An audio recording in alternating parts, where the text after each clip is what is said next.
Hey, what's going on, closers? I've got a story. A friend of mine called me yesterday, gave me this story, and it's an important lesson behind it. An important lesson that you've got to hear. It's an inspirational lesson. It's a story about a win, and I want to share it with you, right?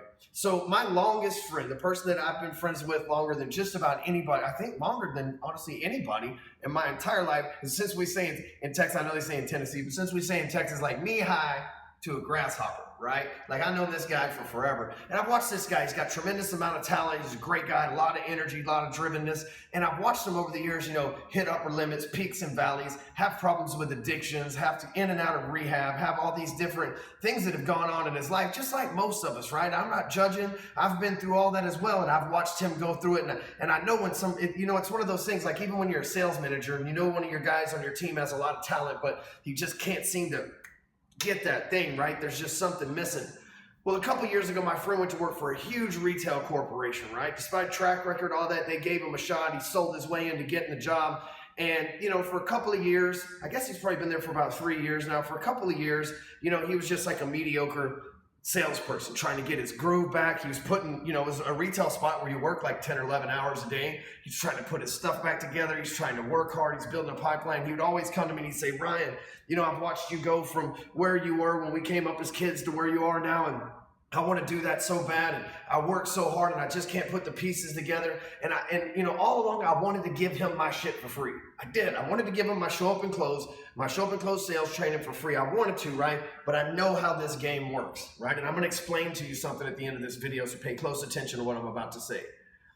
About 2 years into the job, which would make this January of this year, he hits me up and he says, hey man, I don't have $500 to my name, but I know you have this sales training worth $500, and I got a credit card in the mail for $500, and I'm going to give you the credit card number and so that I can buy your program. I've watched you do everything that you do. I know that you're a good salesperson, and I'm working over here in this retail, and I'm going to go to the top, and I'm going to be number one. Right? And I know that buying your program is going to be that thing that makes us. Now, remember, even in the Bible, that Jesus says a prophet can do no good works in his own town, right? I believe Jesus said that. Anyway, even in the Bible, right, they know that you're not a hometown expert. I asked my friend Kevin Nations one time, I said, what makes somebody an expert? He said, they just fly a couple states over and tell everybody there that doesn't know them they're an expert, right? There's plenty of programs out there that do that too, right? So it's hard to get somebody who's known you since you were knee-high to a grasshopper to buy your stuff or do business with you. At least that's been my experience anyway. We're always skeptical of each other where I grew up, right? So here's what happened yesterday. I got a phone call when I was flying in from the Boise airport, landed in Denver. I had 3-hour layover, right? Like, I hate layovers. There's no direct flights out of Dallas to Boise. So anyway, I got a call from a friend, that guy, that when he invested that $500 that he didn't have, it's actually $497. So when he invested that $500 that he didn't have, what happened? And I already knew what the phone call was going to be. But what happens, before I tell you the end of the story, is when you make that investment in yourself, right? You walk around, you're in a sales slump, things aren't where you want to get to the next level, you don't know what to do. There's something subconsciously, my sales training, anybody else's sales training aside, there's something subconsciously that goes on. You're over here on this side of the equation and you're like, man, you know what? I know I need to get to the next level, but man, I've never invested in something like that. And then when you come together, make the investment, what happens is the subconscious in the back of your mind, it says, hey, this guy invested in himself. Hell yeah, baby. We're back in business. He gets it. He believes in himself, and it causes your subconscious to go, man, you just invested on yourself. Just like if you invested or gambled on some cards, right? You thought you had the best hand, so you doubled down on it, right? And your subconscious starts getting up, and your confidence grows because of that. And so what I like to report to you is my longest running friend just called me yesterday, works for a huge multi-billion-dollar retailer, and said he's number one, period.